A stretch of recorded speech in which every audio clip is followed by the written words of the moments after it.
नमामि नयन पथगामी भवतु में। जय जगन्नाथ। आज जो रेसिपी मैं बनाने जा रही हूँ वो हमारे पुरी जगन्नाथ मंदिर का अबड़ा भोग है, जो कि वर्ल्ड फेमस है। आप सबको भी पता होगा क्योंकि पुरी जगन्नाथ मंदिर 4 धाम में से एक धाम है। पुरी जगन्नाथ मंदिर के जगन्नाथ जितना फेमस है, उनके साथ साथ उनकी प्रसाद भी उतना ही फेमस है, जिसे हम अबड़ा और महाप्रसाद भी बोलते हैं। आपको तो पता होगा कि जगन्नाथ जी के पास 56 भोग लगता है। तो आज मैं आपको बताऊंगी वो 56 भोग क्यों लगता है, वो 60 या फिर 70 या फिर 80 क्यों नहीं, वो 56 ही क्यों है। नारायण ने जब कृष्णावतार लिया था तो उनके बाल्यकाल के सारे लीला आपको तो पता ही होगा। उनमें से गोवर्धन पर्वत का लीला तो आप सबको भी पता होगा। जब इंद्रदेव ने गुस्सा होकर बारिश किया था तो उस टाइम पे श्री कृष्ण ने अपनी छोटी उंगली में गोवर्धन पर्वत को उठाया था और गोवर्धन पर्वत के नीचे सारे गाँव के वासी ने आश्रय लिया था। तो वही गोवर्धन पर्वत उन्होंने अपनी छोटी उंगली पर 7 दिन तक उसको उठा के रखा था। वो 7 दिन तक कृष्णा ने कुछ भी नहीं खाया था। तभी माना जाता था कि कृष्णा एक दिन में 8 बार खाते थे। तो 7 दिन का अगर हिसाब करें तो वो 7 दिन में उन्होंने 56 मील मिस किया था। 7 दिन के बाद उनके गांव के वासी ने वही 56 मील बनाकर उनको दिया था, जिसकी वजह से वो 56 भोग हो गया। तो वो 56 भोग आज भी जगन्नाथ के मंदिर में रोज अर्पण किया जाता है, लेकिन एट ए टाइम तो नहीं किया जाता। 6 बार दिन में उनको भोग लगता है और वो ही 6 बार भोग में वो 56 भोग उनको लगता है। मैं आज आपको बताऊंगी वो 6 बार कौन से टाइम में लगता है। वो पहला भोग जिसे हम गोपाल भोग बोलते हैं, वो मॉर्निंग 7 to 8 o'clock के बीच में ही उनको अर्पण किया जाता है। दूसरा भोग है वो है सकाल धूप, जो कि 10 बजे लगता है। तीसरा है मंडप भोग, जो कि 12:30 से 1 बजे के अंदर लगता है। और चौथा है मध्याह्न धूप, जो कि 2 से 3 बजे के अंदर होता है, जिसे हम सौंकड़ी भोग भी बोलते हैं, जिसमें अन्न और बसारे करी वगैरह बनता है। फिर शाम को लगता है संध्या भोग, जो कि 7 से 8 बजे के बीच में लगता है। और दिन के एंड में लगता है बड़शृंगार भोग, जो कि रात के 11 बजे लगता है। जगन्नाथ जी सोने से पहले बड़शृंगार भोग को ग्रहण करके ही सोते हैं। ऐसे ही 6 टाइम में 56 भोग जगन्नाथ जी को लगता है। जैसे आप सबको पता है कि रथ यात्रा आ रहा है, रथ यात्रा के लिए मैं ट्राई करूंगी ये 56 भोग आपके पास पहुंचाने के लिए। जितना पॉसिबल होगा मैं ट्राई करूंगी। एट ए टाइम 56 भोग बनाना तो पॉसिबल नहीं है। जगन्नाथ मंदिर का वो प्रसाद घर में बनाना तो इम्पॉसिबल है। वही पंडा लोग जो बनाते हैं जगन्नाथ जी का भोग, उन लोगों को भी पूछोगे तो वो लोग भी वही बोलेंगे कि मंदिर से बाहर हम भी नहीं बना सकते। मंदिर में भगवान जी का वो एक ब्लेसिंग है, वो डिवाइन पावर है, जो कि वो प्रसाद में आता है।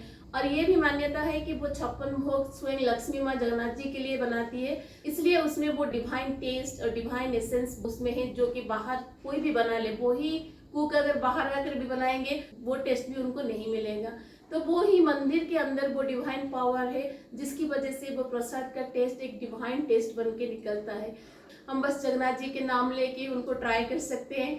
तो मैंने प्लान किया है कि आपके पास वो 56 भोग पहुंचाऊं, वो ही ट्रेडिशनल मेथड में। लेकिन हाँ, काठ के चूल्हा तो नहीं बना सकती, गैस के चूल्हे में ही मुझे बनाना पड़ेगा। लेकिन मैं कोशिश करूंगी सारी रेसिपी में मिट्टी के पात्र में बनाऊं, क्योंकि जगन्नाथ मंदिर में सारा भोग मिट्टी के पात्र में ही बनता है। और एक बार बनने के बाद उसे तोड़ दिया जाता है और सेकेंड डे में नया पात्र आता है और नया पात्र से भोग बनता है।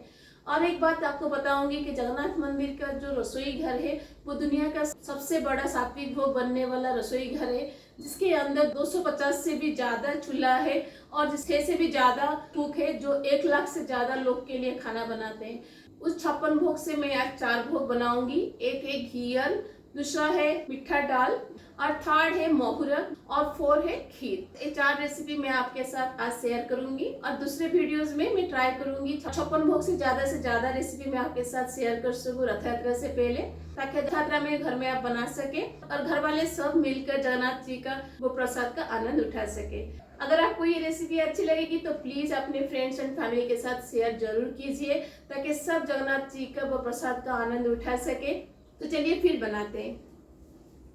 तो आप देख सकते हैं मैंने यहाँ पे चावल डावल को भिगा के रखा है। जैसे मैंने आपको आज कहा कि हम बिल्कुल ट्रेडिशनल मेथड में बनाएंगे। ट्रेडिशनली जो ये प्रसाद बनता है वो मिट्टी के पात्र में बनता है और मिट्टी के पात्र में उसको कवर नहीं किया जाता है, इसलिए मैंने चावल और दाल को भिगा दिया है, ताकि जब हम इसे ओपनली कुक करें तो थोड़ा जल्दी पक जाए। तो इसलिए मैंने यहाँ पे लिया है 1 कप दाल और 1 गिलास चावल। तो आप अपने घर के मेंबर के हिसाब से इसको लीजिएगा। और मिट्टी के हांडी में बनाते टाइम इसका मेजरमेंट क्या है मैं आपको बनाते टाइम बताऊंगी। यहाँ पे आप देख सकते हैं मैंने छोटे से पात्र में थोड़ा सा चावल भी भिगा भिगा के रखा है। ये चावल से हम खीर बनाएंगे, इसलिए खीर को भी हम ऐसे ओपनली हांडी में बनाएंगे, इसलिए मैंने इसको भी भिगा कर रख दिया है। और मैंने यहाँ पे गोविंद भोग चावल लिया है, नहीं तो आप बासमती राइस से भी बना सकते हैं, नहीं तो जीरा राइस से भी इसको बना सकते हैं, नहीं तो उपवास वगैरह में जो चावल आप यूज करते हैं वो चावल से भी आप इसको बना सकते हैं। पहले मैं मोहरा एंड दाल बनाऊंगी, एंड में चावल एंड खीर बनाऊंगी। दाल के लिए तो मैंने दाल भिगा दिया है। मोहरे के लिए चलिए हम वेजिटेबल को रेडी करते हैं। तो मोहरा बनाने के लिए मैंने ये सारे वेजिटेबल्स लिया है। और एक बात मैं आपको आज बताना चाहूंगी कि जगन्नाथ मंदिर में बहुत सारे वेजिटेबल है जो कि यूज नहीं होता है, जैसे कि आलू, फूल गोभी, पत्ता गोभी, भिंडी, टमाटर, इस तरह के बहुत सारे वेजिटेबल्स जगन्नाथ मंदिर के प्रसाद में यूज नहीं होता है। वही वेजिटेबल जो कि पहले इंडिया में कल्टीवेट होता था, बाहर से नहीं आता था, वो वेजिटेबल्स जगन्नाथ मंदिर में यूज होता है। आज भी ऑथेंटिक वे में वही सेम वेजिटेबल्स यूज होता है, दूसरे कोई भी वेजिटेबल्स यूज नहीं होता है, वही सेम वेजिटेबल्स मैंने लिया है। कुछ एक दो वेजिटेबल मुझे मिला नहीं, उसको स्किप करके बाकी सब वेजिटेबल मैंने लिया है यहाँ पे। तो देखिए मैंने यहाँ पे कद्दू लिया है, आलू की लिया है, परवल, स्वीट पोटैटो, केला, मिट्टी के आलू, और जिसे हम ये झुडुंगा बोलते हैं वही झुडुंगा। तो ये सारे वेजिटेबल्स पूरी मंदिर मोहरा रेसिपी में डाला जाता है। तो चलिए सारे वेजिटेबल को पहले हम काट लेते हैं। तो देखिए मैंने सारे वेजिटेबल को काट के रेडी कर लिया है। केला को मैंने काट के हल्दी के पानी में डाल दिया है ताकि ये काला ना पड़े। तो सारे वेजिटेबल अब हमारा रेडी है। चलिए इसके लिए हम मसाला को रेडी करते हैं। मोहरे में डालने के लिए मैंने ये सारे मसाले रेडी किया है। ये जो मसाले हैं ये मंदिर में यूज होता है, इसके अलावा कोई भी दूसरा खड़े मसाले इसमें यूज नहीं होता है। तो मैंने यहाँ पे लिया है सौंफ। इस रेसिपी में सौंफ थोड़ा ज्यादा डलता है, तो इसलिए मैंने यहाँ पे 2 टीस्पून सौंफ लिया है, 1 टीस्पून जीरा, 1 टीस्पून धनिया, 6 से 7 लौंग, 1 टीस्पून ब्लैक पेपर। जगन्नाथ मंदिर के रेसिपीज में ग्रीन चिली या फिर रेड चिली का यूज नहीं होता है, तो तीखापन के लिए ब्लैक पेपर यूज होता है, तो इसलिए मैंने थोड़ा ज्यादा अमाउंट का यहाँ पे ब्लैक पेपर लिया है। तो मैंने यहाँ पे 1 टीस्पून ब्लैक पेपर लिया है। और उसके साथ मैंने यहाँ पे 2 बड़ी इलायची लिया है। छोटी इलायची रेसिपीज में यूज नहीं होता है, सिर्फ बड़ी इलायची जगन्नाथ जी को बहुत पसंद है, इसलिए उनकी हर रेसिपी में बड़ी इलायची का यूज होता है। और उसके साथ यहाँ पे दालचीनी लिया है, तो दालचीनी भी थोड़ा ज्यादा अमाउंट इसमें यूज होता है, तो मैंने यहाँ पे 2 इंच दालचीनी लिया है। और उसके साथ मैंने यहाँ पे 1 इंच अदरक लिया है। तो इन सबको मिलाकर हम इसका एक दरदरा सा पेस्ट बनाएंगे। तो जनरली ये जो पेस्ट है सिलबट्टे में बनता है, लेकिन हर घर में तो आजकल सिलबट्टा पॉसिबल नहीं होता है, इसलिए ग्राइंडर में इसको मैं थोड़ा दरदरा सा ग्राइंड कर लूंगी। अब इसमें थोड़ा सा पानी डाल के हम इसका एक दरदरा सा पेस्ट बनाएंगे। तो देखिए मैंने कैसे दरदरा सा इसको पेस्ट किया है, ऐसे ही दरदरा सा पेस्ट इसको बनाइएगा, फाइन पेस्ट मत बनाइएगा। और इन सब के साथ मोहरे में हम डालेंगे थोड़ा सा काला चना, जिसको मैंने कल रात से भिगा कर रखा था, ग्रेटेड कोकोनट, और ये एक स्पेशल बड़ी है जिसे हम नाड़ी बड़ी बोलते हैं। ये नाड़ी बड़ी सिर्फ जगन्नाथ जी के प्रसाद में यूज होता है और किसी में यूज नहीं होता है। ये हर जगह मिलता नहीं है, लेकिन बाय लॉक मुझे ऑनलाइन मिल गया ये। अगर आपको कहीं पे नहीं मिलता है तो अमेज़न में ढूंढिएगा, अमेज़न में ये मिल जाता है। मोहरे के लिए जो भी हमें चाहिए हमने रेडी कर लिया है। चलिए हम मोहरे को बैठाते हैं। तो हांडी में मैं अब लूंगी घी। जगन्नाथ के मंदिर के रेसिपी में सारे रेसिपी घी से ही बनता है और ज्यादा घी इसमें डाला जाता है। अगर आपको ज्यादा घी पसंद नहीं, आप कम घी से भी बना सकते हैं। अब इसमें हम डाल देंगे पानी।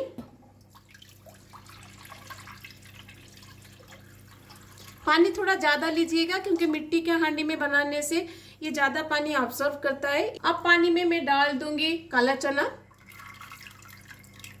और एक बात आपको मैं बताऊं, पूरी मंदिर के प्रसाद जो बनता है उसमें कवर लगाया नहीं जाता है और कोई भी स्पैचुला इसमें यूज नहीं होता है। अब इसमें मैं डाल दूंगी हल्दी। अब इसको हम 10 से 15 मिनट के लिए बैठाएंगे ताकि जो हमने जो काला चना डाला है वो आधे से ज्यादा बॉईल हो जाए। तो जब तक काला चना हमारा बॉईल हो रहा है, चलिए हम दाल को बैठाते हैं। दाल बनाने के लिए हांडी में मैं लूंगी घी। नया हांडी है इसलिए पहले घी डालिएगा, फिर उसके बाद जो भी इंग्रेडिएंट है उसको डालिएगा। अब हम इसमें डाल देंगे दाल। दाल को जिस पानी में भिगा के रखा होगा वो पानी को ड्रेन आउट कर लीजिएगा, वो पानी इसमें मत डालिएगा। जैसे मैंने कहा आज हम स्पैचुला यूज नहीं करेंगे, इसलिए हांडी को पकड़ के हम इसको ऐसे ही घुमाएंगे ताकि ये घी के साथ अच्छे से मिक्स हो जाए। अब इसमें मैं डाल दूंगी पानी। तो मैंने यहाँ पे 1 कप डाल लिया था, इसलिए मैं इसमें 3 कप पानी डाल दूंगी, क्योंकि नया हांडी है ना, ये थोड़ा पानी ज़्यादा ऑब्जर्व करेगा। अगर आप प्रेशर कुकर में बना रहे हैं तो 1 कप डाल के लिए आप 1.5 कप पानी डालिएगा। और उसके साथ मैं यहाँ पे डाल दूंगी हल्दी और नमक। तो मैंने यहाँ पे रॉक सॉल्ट यूज किया है, जैसे मंदिर में यूज होता है। तो हांडी को मैं फिर से थोड़ा सा एक बार घुमा लूंगी, ताकि नमक हल्दी अच्छे से दाल और पानी के साथ मिक्स हो जाए।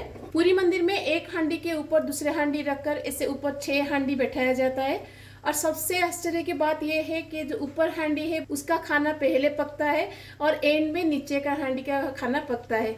ये तो भगवान का डिवाइन पावर है। उसके पीछे साइंटिफिक रीजन क्या है आज तक किसी को भी पता नहीं चला है। तो वैसे तो हम घर पर नहीं बना सकते भगवान का नाम लेके, इसलिए मैं आज इसको गैस के ऊपर बना रही हूँ। अब दाल में हम कुछ नहीं डालेंगे, बाकी का इंग्रेडिएंट हम बाद में दाल में डालेंगे। अब इसको हम छोड़ देंगे जब तक दाल अच्छे से पक ना जाए। काले चने को बैठाते हुए 15 से 20 मिनट हो गया है। अब हमारा काला चना आधा से ज्यादा पक गया होगा, क्योंकि स्पैचुला नहीं लगा सकते इसलिए मैं देख नहीं सकती कि पका कि नहीं है। अब इसमें मैं डाल दूंगी सारी सब्जी। पहले हम वो सब्जी को डालेंगे जो सब्जी ज्यादा टाइम लगता है पकने में, जैसे कि कद्दू, मिट्टी के आलू, और उसके बाद हम डालेंगे केला और एंड में डालेंगे झुड़ंगा।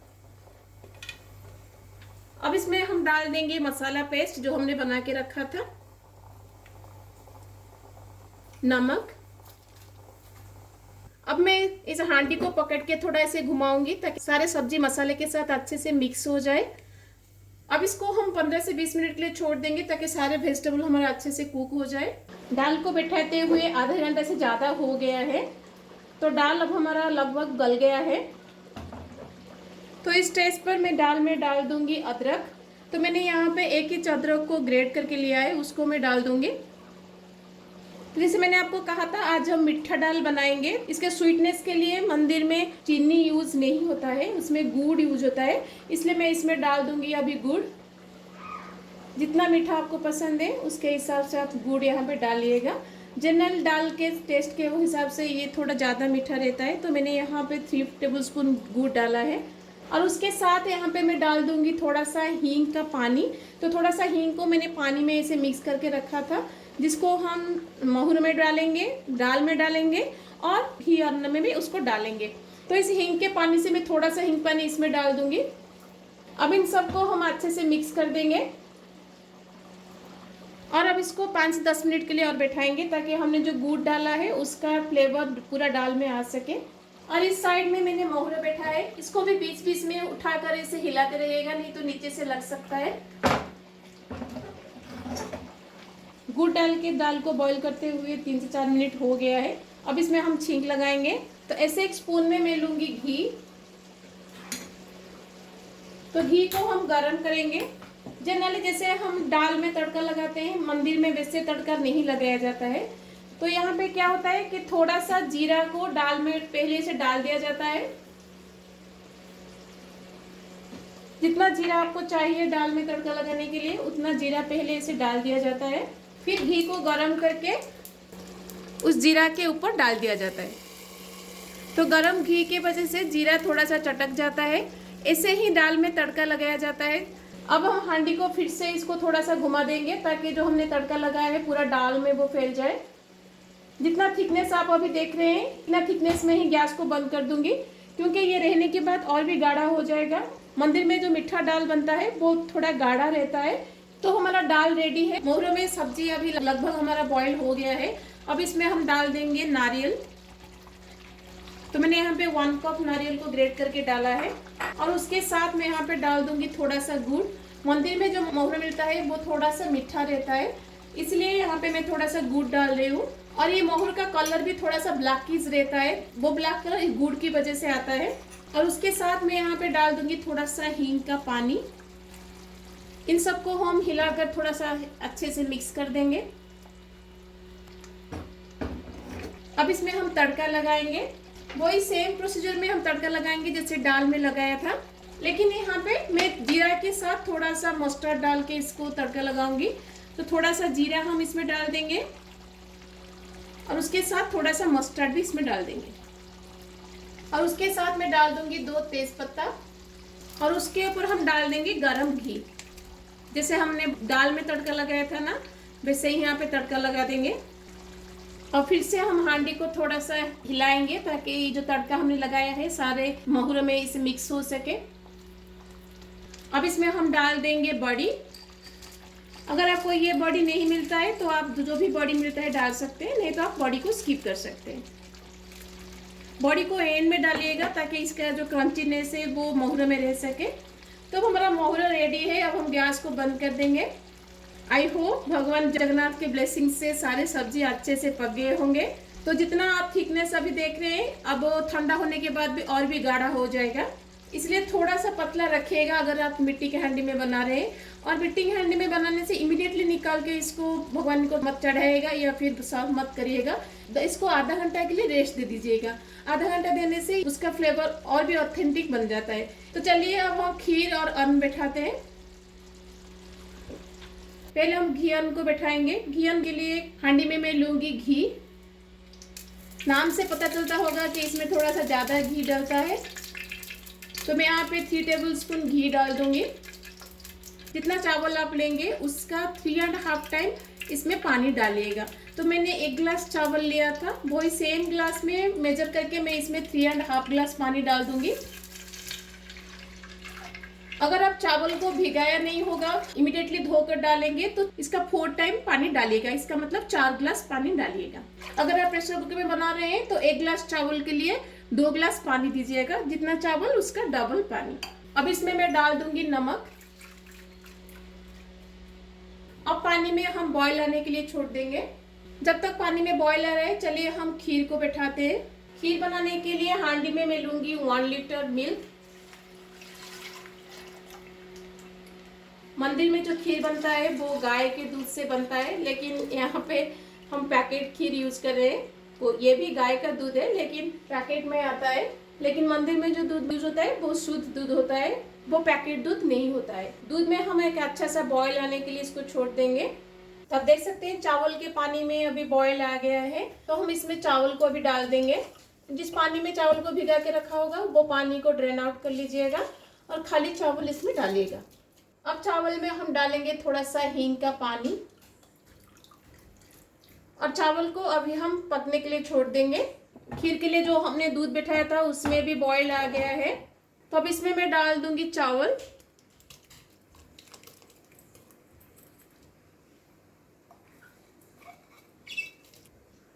तो हांडी को भी हम थोड़ा सा घुमा लेंगे ताकि चावल जो हमने डाला है वो चारों तरफ स्प्रेड हो जाए, एक जगह इकट्ठा ना हो। अब खीर में मैं डाल दूंगी थोड़ा सा अन्नपूर्णा पत्र। अगर आपको ये मिलता है तो जरूर डालिएगा। जगन्नाथ के मंदिर में खीर में अन्नपूर्णा पत्र डाला जाता है, तो मेरे पास था तो मैंने इसे डाला है। अगर आपके पास नहीं है तो आप स्किप कर सकते हैं। इसके जगह आप तेज पत्ता भी इसमें डाल सकते हैं। अब खीर को और चावल को पकने तक हम बैठाएंगे। जब खीर में चावल गल जाएगा तो आपको पता चल जाएगा कि खीर हो गया है।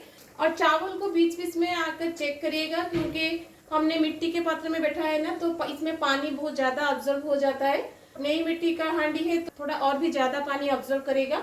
इसलिए अगर बीच में पानी की जरूरत पड़ती है तो इसमें हम गर्म पानी ऐड करेंगे, ठंडा पानी ऐड नहीं करेंगे। तो चावल हमारा लगभग हो गया है। इस स्टेज पर मैं डाल दूंगी थोड़ा सा लेमन। जगन्नाथ के मंदिर में जो घी अन्न मिलता है थोड़ा सा उसमें लेमन डाला जाता है। घी और लेमन का कॉम्बिनेशन बहुत ही टेस्टी लगता है। तो घी अन्न हमारा रेडी है। तो गैस को मैं अभी बंद कर दूंगी। अभी अब ये 2/3 से ज्यादा पक गया है, अभी थोड़ा सा कच्चा है। अब इसको मैं कवर करके रख दूंगी, उसके बाद से ही ये बाकी का पक जाएगा। तो आप देख सकते हैं खीर अभी हमारा लगभग हो गया है। चावल भी हमारा 2/3 से ज्यादा गल गया है। तो इस स्टेज पर मैं इसमें डाल दूंगी थोड़ा सा नमक। कोई भी स्वीट रेसिपी विदाउट नमक अधूरा है। और उसके साथ मैं इसमें डाल दूंगी घी। घी खीर के टेस्ट को और भी ज्यादा एनहांस करता है, तो जरूर डालिएगा। और खीर में स्वीटनेस के लिए मंदिर में गुड़ यूज किया जाता है, तो इसलिए मैं इसमें गुड़ डाल दूंगी। जितना चावल लेंगे उसका डबल गुड़ डालिएगा। अब हांडी को हम थोड़ा सा हिलाएंगे ताकि घी और गुड़ अच्छे से खीर में मिक्स हो सके। तो अब हम इसको 7 से 8 मिनट के लिए बॉईल करेंगे ताकि गुड़ अच्छे से पक जाए। गुड़ डाल के खीर को पकाते हुए 5 से 7 मिनट हो गया है। गुड़ हमारा कम्प्लीटली खीर में मिक्स हो गया होगा। तो अब स्टेज पे गैस को हम बंद कर देंगे। तो हमारा खीर अभी रेडी है। तो खीर को भी हम आधा घंटा के लिए छोड़ देंगे। तो आधा घंटे के बाद हम सारे प्रसाद को भगवान जी को भोग लगाएंगे। तो देखिए, जो भी मैंने आपको बताया था, आज हम पुरी जगन्नाथ की महाप्रसाद बनाएंगे। तो मैंने बना लिया है।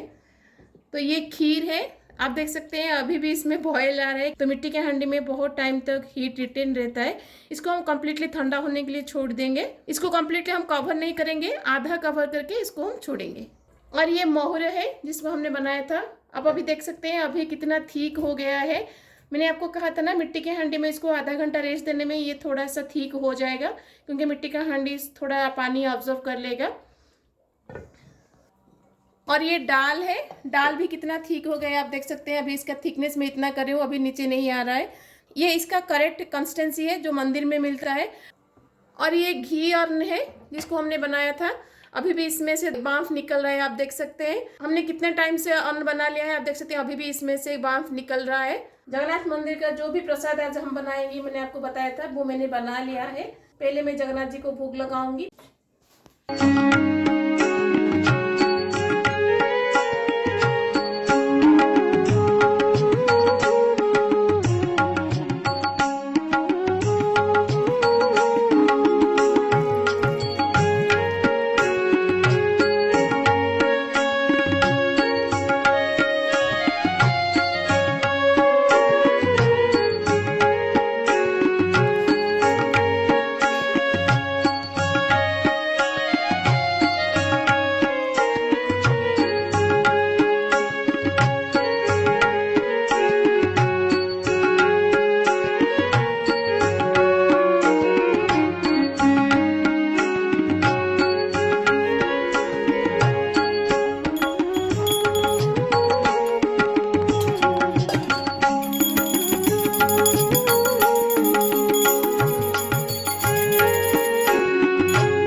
प्रसाद जगन्नाथ जी के पास चढ़ाया जाता है, फिर उसके बाद बिमला देवी के पास चढ़ाया जाता है, फिर उसके बाद ये प्रसाद महाप्रसाद बनता है।